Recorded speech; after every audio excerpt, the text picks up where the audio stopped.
Earlier this month, The Intercept published documents provided by Edward Snowden that reveal the deep ties between Israeli and U.S. intelligence agencies.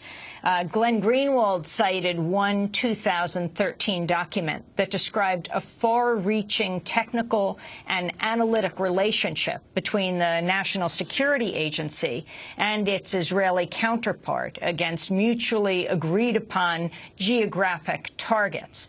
The partnership includes a, quote, dedicated communications line supporting the exchange of raw material, as well as daily analytic and technical correspondence.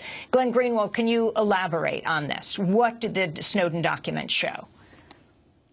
The Snowden documents demonstrate an extremely close relationship between the NSA and U.S. intelligence agencies in general and the Israelis. It demonstrates that there are large amounts of cash, unaccounted for cash, being transferred from the NSA to Israeli operatives, and that the specific information that the Israelis have and that they use to target people in Lebanon or in Gaza, or the means that they have to assert occupation and control over the West Bank, come in large part directly from the U.S. government and from the intelligence gathered by the NSA. It also shows that the crucial information that the U.S. government gathers about the Palestinians and about people in Gaza come from the Jordan monarchy, the Jordanian monarchy, as well as the Palestinian Authority, which of course receives lots of funds from the U.S. government and then in turn spies on people in Gaza for the benefit of the U.S. and Israel. And so I just, the reason why I thought it was important to do that reporting in the midst of the attack on Gaza